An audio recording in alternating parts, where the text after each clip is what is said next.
Bonjour à tous et bienvenue dans cette petite vidéo qui va servir à la fois de tuto et une occasion pour moi de faire encore une petite horloge do it yourself. Pour ceux qui avaient suivi, je l'ai fait en live sur Twitch. Le problème c'est que les rushs étaient vilains, donc j'ai recommandé une pendule pour pouvoir faire cette vidéo. La première étant celle-ci. Voilà. Hop, voilà. Ça c'est ce qu'on va créer, c'est une petite horloge numérique qui va avoir plusieurs fonctions. Voilà, on a la température, on est le 8/08, on est le 4e jour de la semaine, et je sais qu'elle indique l'année si on appuie sur le bouton, et sinon ça défile automatiquement. On a un système de pile qui fait que si on la débranche et qu'on la rallume, la mémoire est sauvegardée. On a une fonction alarme que je n'ai jamais utilisée, on a un beau petit boîtier en plexiglas, et c'est ce qu'on va construire. Maintenant je vous donne envie, mais est-ce que vous avez ce qu'il faut pour le réaliser ? Tout le matériel, les produits, les accessoires que l'on va voir dans cette vidéo sont en lien dans la description de la vidéo. Ce sont des liens Amazon, puisque j'essaye d'avoir un partenariat Amazon. Quand vous cliquez sur les liens et que vous achetez par l'intermédiaire de ces liens, eh bien, je touche une commission sans que vous ayez à payer plus cher. C'est-à-dire que vous achetez avec mes liens ou sans les liens, c'est pareil pour vous. Pour moi, il y a un petit gain. Petit, tout petit, parce que c'est des trucs qui coûtent pas cher. Mais bon, ça permet de faire vivre la chaîne et puis d'investir dans des petites horloges comme ça, do it yourself, ça me coûte un peu moins cher, parce que par contre, moi, je les achète plein pot. Bref, vous aurez un lien vers la station Orange version 2024, vous aurez un lien vers les éponges de nettoyage, vous aurez un lien vers de l'étain correct, sans être le plus performant, et les liens aussi vers un support de PCB. Alors ça, si vous avez envie de faire d'autres do-it-yourself, monter d'autres petites cartes, c'est super pratique puisque ça permet d'emprisonner la carte, de la manipuler très facilement, c'est beaucoup plus fiable qu'une troisième main, et ça encore une fois, c'est dans la description de la vidéo. Donc, commençons par le commencement. Je vais vous préconiser cette petite station. Donc, pour ceux qui suivent la chaîne depuis minimum 3 ans, je l'avais acheté à l'époque où elle coûtait, je sais plus, c'était 19 ou 29 euros. Maintenant, elle est rendue plus ou moins à 35. C'est une station tout ce qu'il y a de plus simple, avec un fer très simple lui aussi. Au niveau de la prise en main, je le trouve pas mal parce qu'il est plutôt fin par rapport à ma Weller qui est très grosse. Par contre, si vous soudez pendant 8 heures, vous allez commencer à sentir la température au niveau du manche. Gros avantage, il est fourni avec plein de têtes. Ça, c'est les 3 que j'utilise le plus, c'est-à-dire une petite fine, une ronde biseautée et une plate biseautée. Déjà avec ça vous faites énormément de choses. Elle se branche sur 220, s'alimente par l'arrière. On a un petit potentiomètre pour pouvoir régler la température. Faut pas réellement se fier à ce qui est indiqué. Là je crois qu'elle va monter à 400 peut-être. Parce que je suis en soudure rapide. Mais je sais que normalement ici je vais plutôt être sur du 300... 320. Allez, hop, hop. Mais en fait, là, c'est beaucoup plus élevé que la température réelle. Il faut plus se fier à comment réagit votre étain quand vous soudez, plutôt qu'à ce qui est écrit là. Ça reste une station à 39 euros. On n'est pas sur du matériel pro. Mais au moins, on peut régler ce système. Alors, il y a une fonction pour monter et descendre. Là, par contre, je viens juste de la découvrir. En fait, c'est en regardant la notice sur Amazon que je me suis rendu compte qu'il y avait un système de réglage. Personnellement, je ne m'en sers pas. Par contre, ce que je trouve très très intéressant, c'est qu'il y a une mise en veille. Donc si vous la laissez dans son support et vous n'y touchez pas, elle va redescendre gentiment en température. Il suffit ensuite de manipuler le fer et elle remonte. Ça, c'est pour la station. La station est livrée avec de l'étain, avec celui-ci, qui est donc... qui contient un peu de plomb, 37%. Donc ça, c'est plutôt bien, parce qu'en général, c'est livré avec de l'étain sans plomb. J'ai une préférence pour l'étain plombé. Donc ça, c'est celui qui m'était livré avec, donc c'est celui qu'on va utiliser dans la vidéo. Bien évidemment, si vous voulez des étains plus haut de gamme, je vous ramènerai vers la marque, par exemple BMJ, mais vous pouvez acheter du Weller, où il y a une autre marque aussi qui existe, mais qui est un peu plus difficile à trouver. Mais ça fonctionne très bien. Même celui qui est livré avec fonctionne bien. Ensuite, pour nettoyer la panne, en général, la station est livrée avec une éponge. Le problème de l'éponge, c'est qu'elle est à une température basse, et en fait, elle va faire une trop grande variation de température sur la panne, donc elle va la refroidir. Votre station a besoin de remonter en température, et comme ce n'est pas une station haut de gamme, elle va mettre un petit peu de temps à remonter, donc quand vous allez vouloir souder, ça va coller, parce que la panne n'est pas assez chaude. Donc il vaut mieux privilégier ce type de petite éponge métallique laiton. Pareil, lien dans la description. Ça marche très très bien, ça nettoie la panne et surtout, ça ne la refroidit pas. Et là, mine de rien, on a fait le tour. C'est à peu près tout ce qu'il vous faut. On fait que du neuf, donc on n'a pas besoin de flux, ça ne servira strictement à rien. Donc il vous faut une bonne petite station, l'étain fourni avec. Je vous préconise ce genre d'éponge. Moi j'utilise un modèle beaucoup plus gros avec un support, mais celle que je vous mets en lien, c'est un peu un mélange entre les deux. C'est une petite boîte fermée, lestée pour pas que ça bouge quand vous passez la panne dedans. Un peu plus haut de gamme que celle-là, mais recourbée. C'est quand même un peu mieux parce que ça évite les projections. Ensuite, au niveau du support de PCB, je vais l'utiliser parce que je trouve que c'est extrêmement pratique. C'est pas obligatoire, mais si vous avez l'intention de faire plusieurs PCB, pensez à le prendre. Allez, on s'attaque au kit.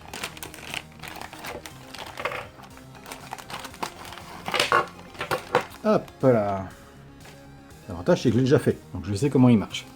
Ça, c'est le petit film polarisant que l'on vient mettre devant. En fait, ça permet d'avoir une image plus nette. On voit qu'avec deux, c'est encore plus net. Voilà, à mettre de côté. Ça, c'est l'alimentation. Ça, c'est le mode d'emploi. La petite PCB que l'on va assembler. Les composants. Le boîtier en plexiglas. Hop. Les fameuses lettres. Alors, pour ceux qui vont squeezer la vidéo, je vous le dis tout de suite, le troisième se monte à l'envers. Votre pendule, elle est comme l'autre là-bas. Et bien, celle-ci, normalement, ça devrait être comme ça. Et la troisième, elle a son petit bouton qui éclaire en haut. Voilà, donc si vous squeezez la vidéo, faites attention quand vous arrivez à ce stade-là. Au niveau des composants, ça ce sont les composants qui sont déjà programmés. Donc ça, on verra à la fin, parce qu'on aura juste à souder les supports et les plugger dedans. Et ça, ce sont les composants passifs. Alors, même si vous n'avez jamais fait d'électronique, vous allez voir que ça n'a rien d'insurmontable. Mais les petits kits comme ça, do it yourself, c'est un très bon pas pour commencer ce genre de choses. Alors, hop là, je vais prendre une pince. Ici, on commence par les résistances. Il y en a deux. Hop, des 10 kg et des 330. Voilà, les 10 kg sont marqués. Les 330 ne sont pas marqués, mais bon, si c'est pas 10, c'est 330. Je précise que sur la PCB, tout est noté. Résistance de 330, les connecteurs, donc c'est les petits boutons qui sont là, les petits boutons poussoirs. Ici, vous avez le haut-parleur. Cette forme-là, avec les trois trous, ce sont les transistors. Les résistances de 10 kg, le grand composant programmable, le petit composant programmable, la cellule photoélectrique, R17 qui est en fait la sonde de température, l'alimentation, la pile, et puis c'est tout. Ce modèle-là est livré sans pile, donc c'est une CR1220, encore une fois, lien dans la description, parce que sinon ça ne fonctionnera pas. Quand vous allez le brancher, vous le réglez, vous le débranchez, il s'éteint. Donc, les résistances, c'est fait. Le petit boudin qui est là, qui est tout seul, c'est la sonde de température. La petite cellule avec les petites zébrures, c'est celle qui va en haut, c'est la cellule photoélectrique, qui normalement est censée détecter s'il fait jour ou s'il fait nuit. Bon, on verra aussi qu'il y a une petite astuce que je n'ai pas fait parce que je ne le savais pas sur la première et qu'il ne faudra pas oublier pour vous. Ensuite, l'alimentation. Là, rien de spécial. Le petit buzzer qui a son petit autocollant qui indique où se trouve le plus. Le plus, c'est la grande patte, puisqu'il y a une patte courte et une patte longue. Et c'est réindiqué sur la PCB avec le plus qui se trouve ici. Hop là. Ensuite, nous avons les petits transistors. Ils sont au nombre de 4. Voilà. Et encore une fois, on ne peut pas se tromper, puisqu'ils ont une forme bien particulière, avec un plat, soit vers le haut, soit vers le bas. Et bien tout simplement, on indique le plat ici. Hop, il faudra écarter les pattes tout à l'heure pour le mettre dedans, voilà.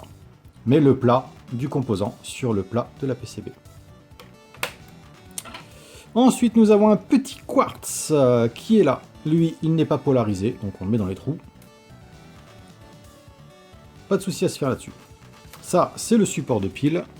Et ensuite, nous avons, peut-être là où c'est un peu le plus compliqué, 4 condensateurs plats, type goutte d'eau.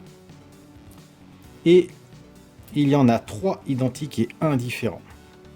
Donc on a 3 qui sont marqués 22. Et on a un petit quatrième ici qui est marqué 104. Eux, il faut bien les distinguer. Et ça, c'est les vis pour le montage final. Donc là, on est vraiment sur du montage simple. C'est du composant traversant, donc très facile à souder. Il n'y a pas d'astuce particulière. Je vais juste installer une panne biseautée plate. Voilà, celle-ci, très polyvalente. Et puis on va profiter du temps que la station refroidisse, parce que je ne l'ai pas laissé refroidir, pour aller regarder ce qui se passe au niveau de la PCB. Tout le reste, je vous le laisserai, c'est la configuration, hein, je vous laisserai examiner par vous-même. On peut voir donc sur la fiche, ici ce sont des batteries de résistance. Normalement il y en a une en rab pour chaque, donc on met toutes les résistances là, toutes les résistances là. Ensuite on va mettre les transistors, ensuite le quartz, ensuite la cellule photoélectrique, la sonde, le buzzer, le support de pile, l'alimentation et les poussoirs. Il n'y a pas d'ordre, vous montez dans le sens que vous voulez. D'ailleurs je ne sais même pas si je vais respecter cet ordre, ça n'a pas d'importance. Mais par contre il faut bien le monter dans le bon ordre, c'est-à-dire que vous montez les composants sur ce côté-là, les pattes à souder à l'opposé. Ah, j'ai oublié un détail. Vous aurez besoin d'une pince assez fine pour aller couper les pattes au plus près de la PCB. Je vous mettrai un lien encore une fois dans la description. Ça, c'est ma pince que vous voyez dans quasiment toutes les vidéos. Ça y est, j'ai monté ma panne. Vous pouvez la régler, vous voyez, en fonction de la rigidité du câble. Le câble est assez rigide. En fait, s'il vous tombe dans la main d'une manière très naturelle, eh bien, faites attention à ce que la panne soit vraiment dans le sens de travail. Si jamais elle se présente comme ça, mine de rien, vous allez forcer pour la mettre droite. Et quand vous faites un petit peu de soudure au bout d'un moment, ça génère une légère contrainte. Moi, personnellement, ça m'agace. Et quand je suis agacé, je travaille mal. On va nettoyer un petit peu tout ça. Je vous conseille de prendre un morceau de sopalin propre. Si vous avez du produit à vitre, ça fait tout à fait l'affaire.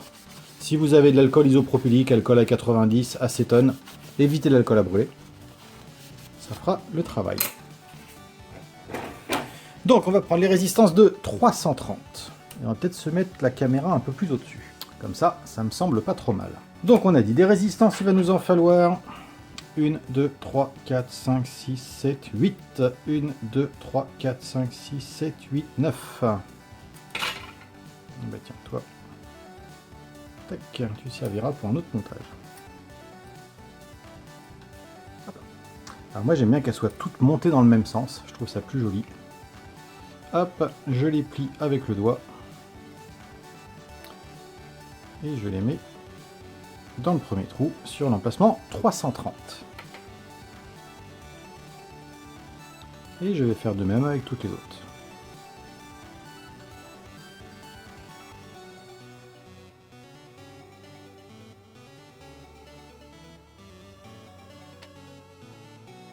On se retrouve quand c'est fini parce que ça va être long. Voilà, elles sont toutes positionnées. Je mets mes doigts dessus pour pas qu'elles tombent. Je retourne ma carte. Et je pousse les pattes vers l'extérieur. Comme ça, elles ne peuvent plus se casser la figure. Et normalement, elles n'ont pas trop de jeu, elles risquent pas de bouger. C'est quand même à peu près propre. C'est là où je vais me servir de mon support de PCB. Voilà, je le mets sous tension. Je le bloque. Et on est presque prêt à souder. Mais, on va commencer par regarder comment se comporte le fer à souder. Je le nettoie. Là, il est bien chaud. Donc ça se nettoie très facilement. On voit que la surface brille bien. Là, je suis réglé sur 330 degrés. Encore une fois, c'est juste l'indication de la station. Je prends mon étain. Et quand je vais venir l'amener sur la partie qui doit servir à souder, ça doit fondre immédiatement. J'arrive. Quand je dis immédiatement, hein, c'est pas... Là, si je fais là... Là, c'est correct. Contentez-vous de ça, ça suffira. Parce qu'au début, quand on n'est pas habitué, on a tendance à rester un peu trop longtemps sur les soudures. C'est jamais bon pour les composants. Donc moi j'aurais tendance à chauffer beaucoup plus pour aller beaucoup plus vite. Mais on va rester comme ça. Si vous avez la même station que moi, donc celle qui est dans la description, 330 degrés, ça a l'air pas mal. Ensuite, je vais essayer de zoomer. J'amène mon fer sur la soudure. Je touche en même temps le support à souder et la pâte. Et j'amène mon étain.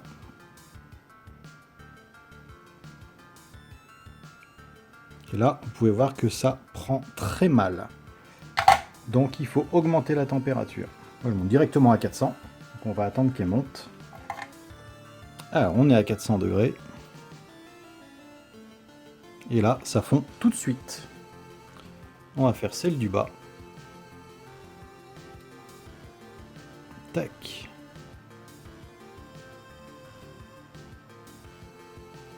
Bon, c'est clairement pas de l'étain que j'utiliserai pour mes réparations. Mais bon, pour ce genre de montage, ça fait le boulot. La petite dernière.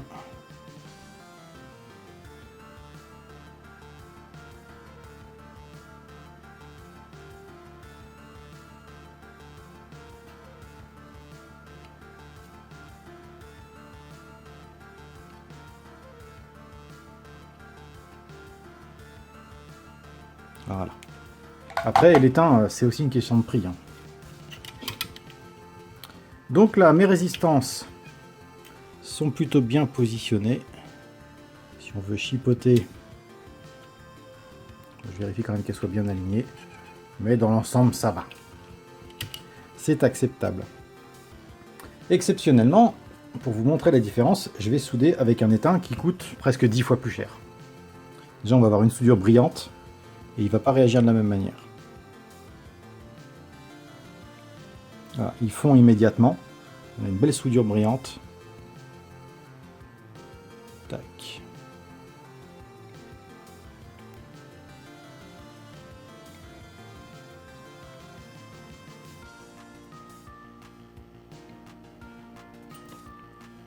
Voilà. On peut même les repasser gentiment avec cet étain, ça passera nickel. Tac, on refond les soudures pour qu'elles soient bien propres. Absolument pas obligatoire. Mais moi j'aime bien. Mais c'était juste pour vous montrer, pour la vidéo. Je reprends de l'étain fourni avec la station. Donc maintenant, on va pouvoir couper les pâtes.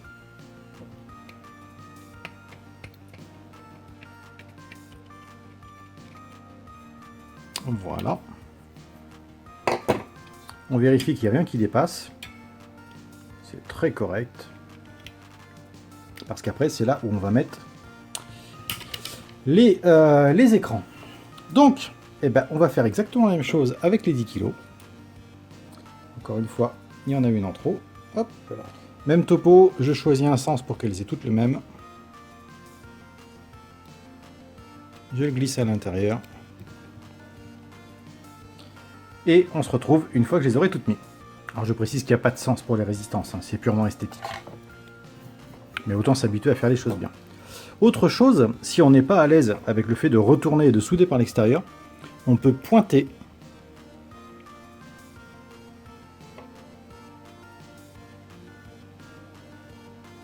par le dessus.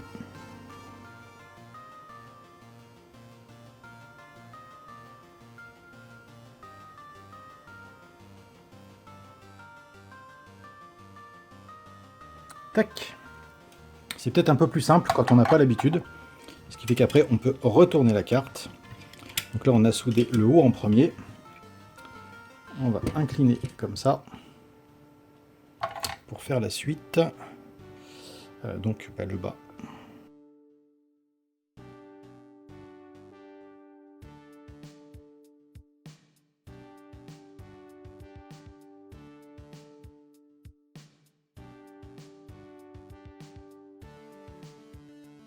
Comme elles sont fixées, je peux commencer à couper les pattes, ce qui me donnera plus de liberté pour pouvoir souder. Là, je dirais qu'il n'y a pas de vérité absolue, hein. C'est à vous de voir un peu comment vous voulez travailler.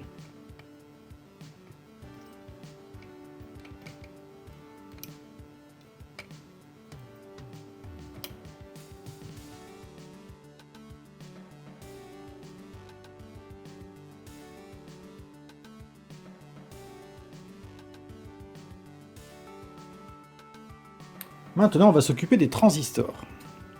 Alors les transistors, il faut les travailler un petit peu parce que sinon ils vont pas rentrer. Il faut écarter la patte droite et gauche. Voilà, un petit peu. Pour pouvoir les rentrer un petit peu à force, mais pas trop.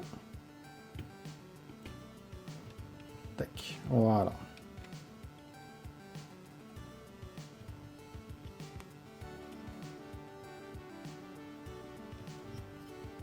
Voilà, et on plie un peu les pattes en dessous pour qu'ils tiennent tout seuls en place.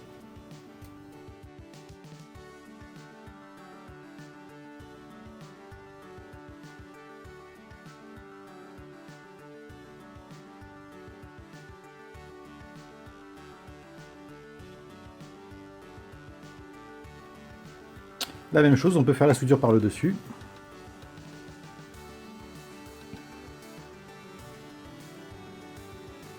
Tac.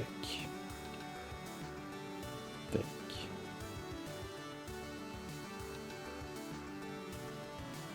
Et tac. Une fois que c'est soudé, on retourne la carte. Et c'est parti pour la suite.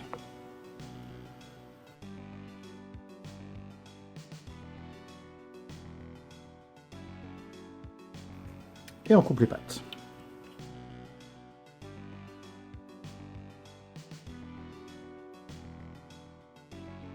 Qu'est-ce qu'on va faire maintenant? Eh bien, on va souder le composant, le petit condensateur, qui est donc marqué 104, qui va donc à la place 104.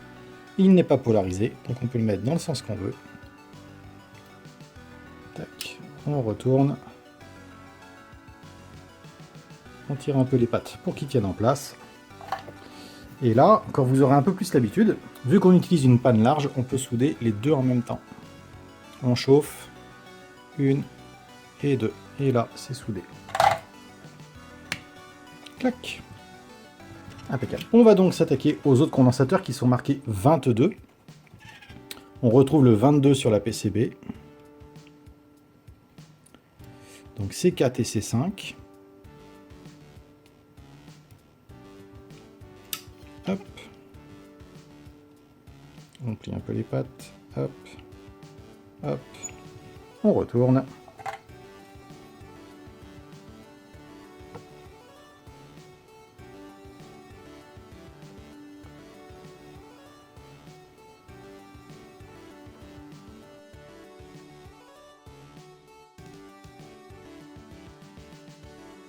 On va enchaîner sur le quartz, encore une fois, qui lui non plus n'est pas polarisé.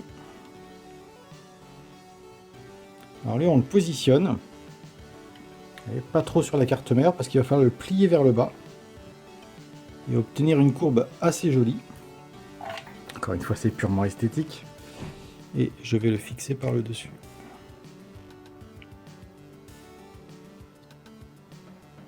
Tac. Je l'aligne. Et je finis les soudures par le bas.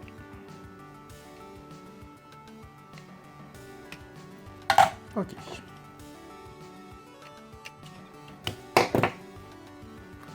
À ce stade-là, normalement, vous n'avez pas rencontré de difficulté. Et pas d'inquiétude, s'il vous reste 2 résistances et un condensateur, ils sont en rab. Vous avez 2 résistances, 10 kg et 330.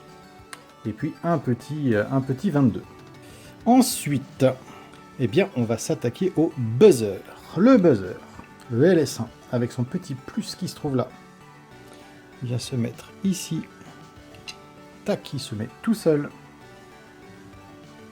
On retourne. C'est un peu dur de plier les pattes vers l'extérieur, mais ça passe. Là, ce que je vais faire pour que ce soit propre, je soude mon composant, j'appuie dessus à l'arrière de la carte, je rechauffe et tac, j'attends qu'il se mette en place. Une fois qu'il est en place, je soude la deuxième patte. Et je coupe. Puisqu'on est sur ce côté-là, hop là, on va souder le connecteur d'alimentation. Alors là, pareil, est-ce qu'on peut plier un peu les pattes pour pas qu'il tombe? Ah, pas vraiment. Vous voyez tout l'intérêt d'avoir un support. C'est quand même plus facile de ne pas avoir à tenir la PCB. Alors, je vais chauffer. Hop, je remets le composant en place en appuyant dessus par derrière et en refondant la soudure. Voilà.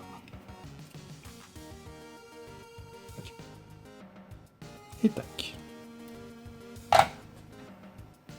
C'est correct.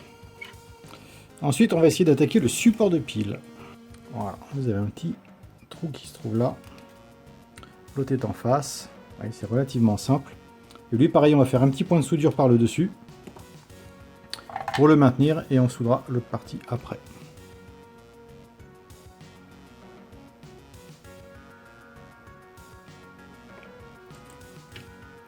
Et là, il faut faire attention que ça touche vraiment bien la PCB, puisque la pile qu'on va glisser dedans, elle maintient par effet ressort. Si vous n'êtes pas aligné, la pile ne tiendra pas. Hop, on retourne. Et on soude, celle. Si. Tac. On vérifie. Ah, c'est pas trop mal, mais ça me paraît... Je pense qu'on peut faire mieux. J'appuie avec une pince pour pas me brûler les doigts.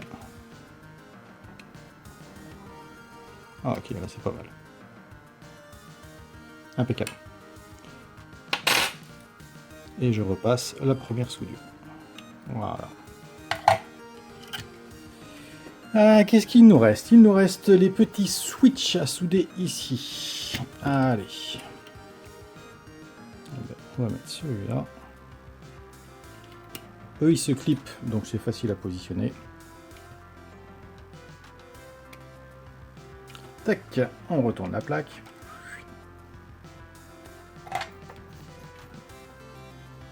Et on soude. On va commencer par celui-là.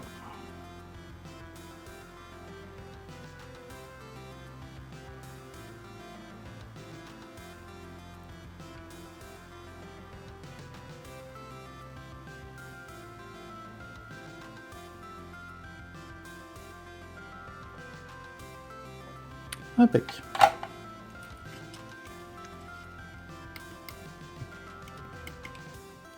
Et donc il va nous rester les supports de composants programmés, les IC. Sur la carte, on a une petite encoche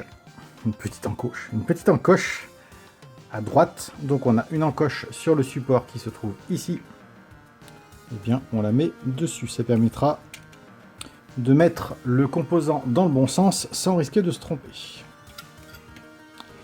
Là pareil, on va plier une patte en bas, une patte en haut.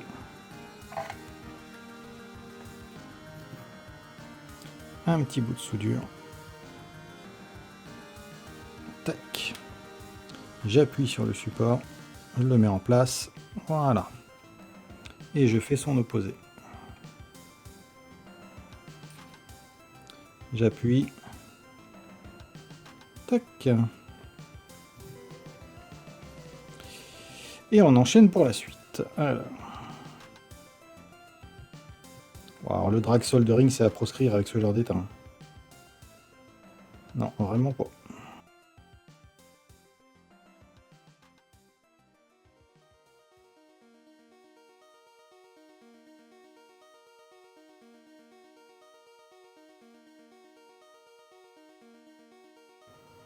Là, on voit la différence entre un étain de qualité et un étain à pas cher.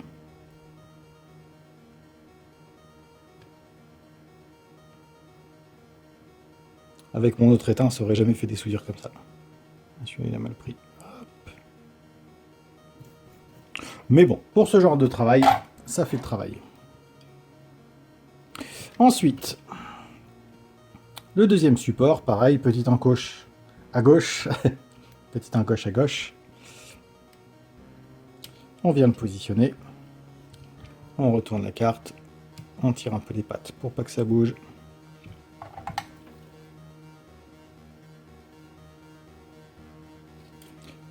On rappuie, clac.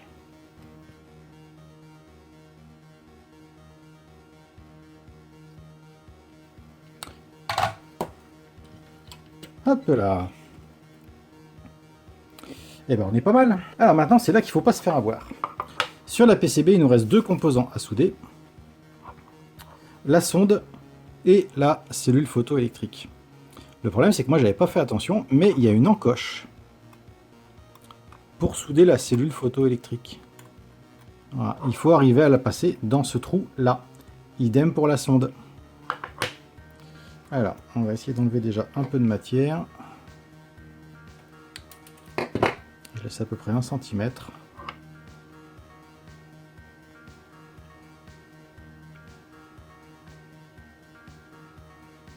Voilà, ça doit se monter à peu près comme ça. On va essayer de le positionner puis lui mettre un petit point de soudure.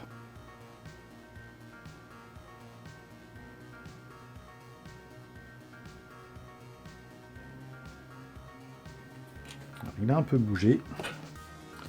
Mais maintenant qu'il est étamé, ça va se mettre tout seul en place.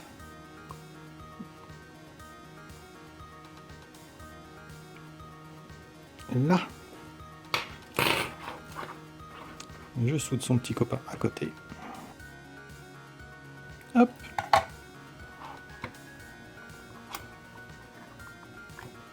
C'est chaud. Hop là.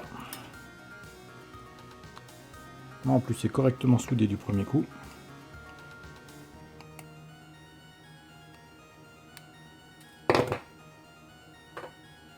Ok. Et maintenant, il faut faire la même chose pour la sonde. Ok. Pour la petite sonde, alors là, je sais pas trop comment faire, parce que je sais pas comment ça a été prévu. Mais je pense qu'on peut faire ça.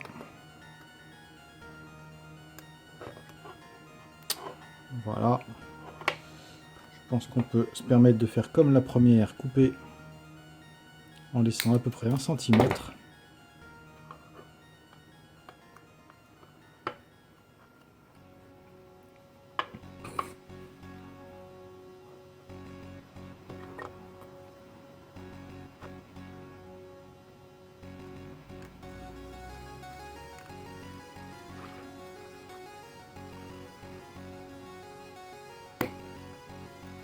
Ça c'est un peu trop, ça c'est pas mal. Vu que c'est une sonde, autant qu'elle soit le plus en dehors du boîtier possible sans prendre de risque pour elle-même.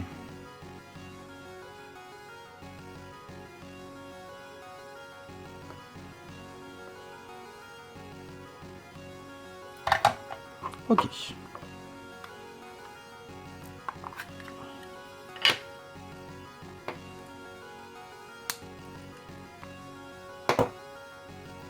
Et bien voilà. Le plus gros n'est pas fait, mais on n'en est pas loin. Alors, ensuite on reprend la carte dans l'autre sens. Et on regarde, on a DS1, DS2, DS3, DS4. On prend donc les petits panneaux lumineux. Donc le 1 se met dans le sens normal. De toute façon, on ne peut pas se tromper. Peut-être forcer un petit peu sur les pattes pour que ça rentre, mais rien de bien méchant. Normalement.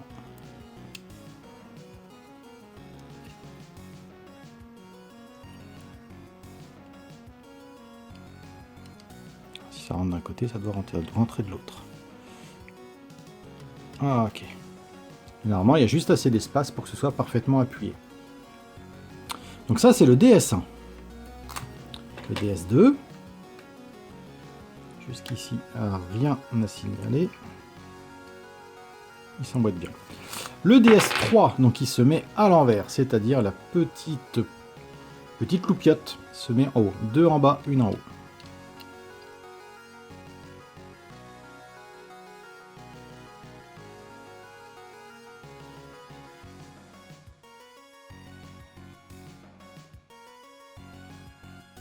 Ok, et ben on est bien dans le bon sens, et donc le 3 est à l'envers. Maintenant, il n'y a plus qu'à souder. Je vais souder les premiers en ligne, pour le reste, ce sera exactement la même chose. Je soude toujours la plus éloignée. Je vérifie que mon composant soit bien en place. S'il est bien en place, je viens souder la patte opposée de l'autre côté. Et ensuite, je vais souder toute la longueur et faire ça sur tous les cadrans. Allez, on se retrouve une fois que c'est fait. Ok, ça y est, c'est soudé et c'est encore bien chaud. Maintenant, eh ben, il nous reste à mettre les composants programmés qui sont là. On a vu tout à l'heure qu'il y avait une encoche. Eh ben, on va la mettre dans le même sens. avec l'encoche qui est sur le composant. Là, on peut voir par contre que ça tombe vraiment pas en face. Il ne faut pas hésiter à le poser sur une surface plate et à repousser un peu les pattes pour qu'elles rentrent plus facilement. Clac.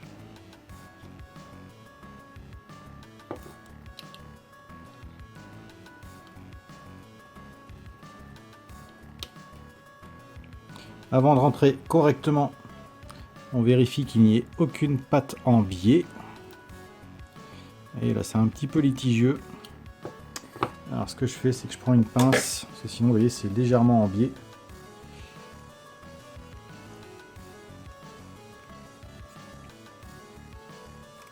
Je prends un peu le temps de les redresser.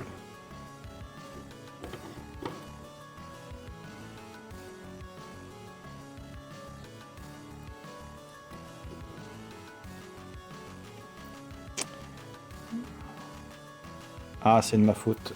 J'ai fait probablement toucher mon fer ici et j'ai un peu fait fondre le plastique.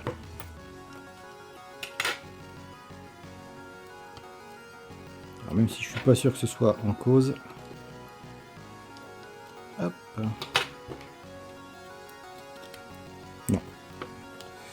Je vais prendre une autre pince. Une pince bien plate. On va essayer de corriger un peu ça.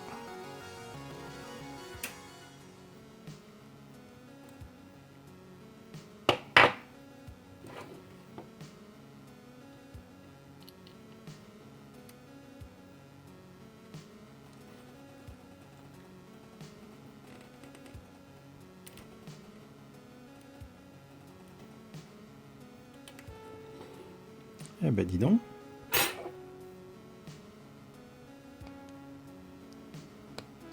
Alors des fois les composants ont des pattes qui sont pas très bien alignées, donc il faut les refaire à la main. Et là je rapproche les pattes du composant. Alors ça, faut y aller prudemment parce que c'est des coups à les casser. Hop là. Et ensuite on redresse les pattes par ici. Clac. Pour qu'elles soient le plus droites possible.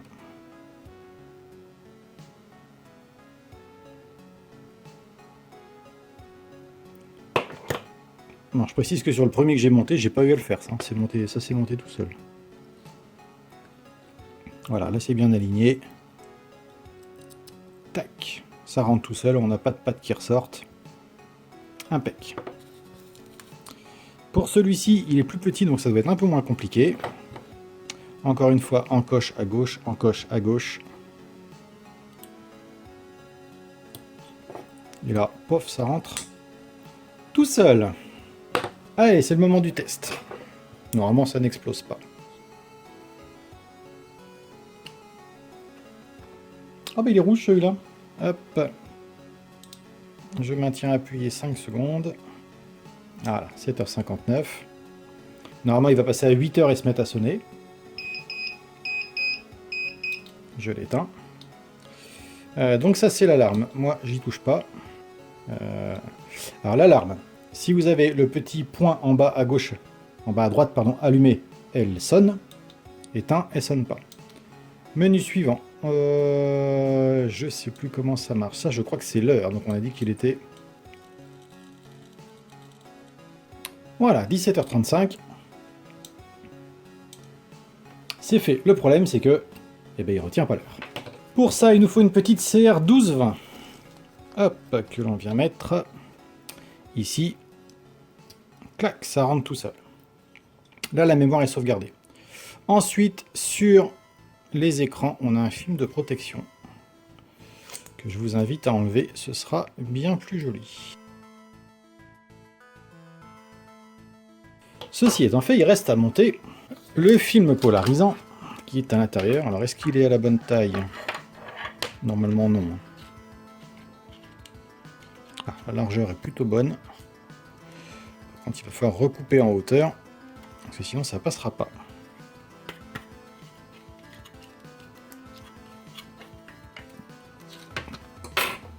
Et voilà, c'est réglé. Il est 17h45, il fait 21 degrés. Ce qui est une température bien inférieure à ce que donne l'autre avec la sonde à l'intérieur. On est le 808.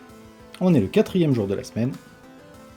Et voilà, et si je débranche, et que je rebranche, eh bien, l'heure est sauvegardée.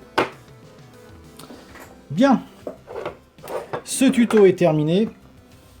Normalement, si vous avez suivi, vous avez pu voir qu'on n'a pas besoin de tant de matériel que ça. Par contre, pour l'étain, bon, c'est celui qui est fourni avec. Si vous faites que du bricolage, ça suffira largement. Mais ce serait bien d'acheter un produit un peu plus performant par la suite. Bien, cette vidéo est maintenant terminée. J'espère qu'elle vous aura aidé à mettre un pied dans l'électronique. On était vraiment sur la base de base. Les outils utilisés ne sont pas bas de gamme, mais ils sont entrée de gamme. On a pu voir qu'avec l'étain, ça fonctionne, mais c'est un petit peu compliqué quand même. Mais ça fait le travail. Pour le reste, il suffit de suivre le schéma ou de suivre tout simplement la vidéo pour arriver au résultat de cette petite pendule. Je rappelle que tout ce que vous avez vu dans la vidéo est disponible en description. Ce sont que des liens Amazon, puisque j'essaie d'avoir un partenariat avec eux. Voilà, donc j'espère que cette vidéo vous aura été utile, qu'elle vous aura donné envie de vous lancer dans la construction de ces petits trucs. Et puis on continuera des vidéos tuto comme ça, de présentation. J'ai 2-3 petits modules do it yourself comme ça à faire, mais qui seront beaucoup plus simples, on ira beaucoup plus vite que ça. Et après on s'attaquera à un gros morceau, puisqu'on fera du drag soldering, c'est-à-dire de la soudure en continu par bain de fusion à la main, ce qui permet parfois de souder des composants qui ont, admettons, 240 pins comme un PPC, quasiment en une seule traite. En se débrouillant bien, on peut faire moins de 2 secondes par côté, mais c'est une autre histoire. Voilà, c'est terminé, je vous dis à très bientôt pour de nouvelles vidéos. Ciao!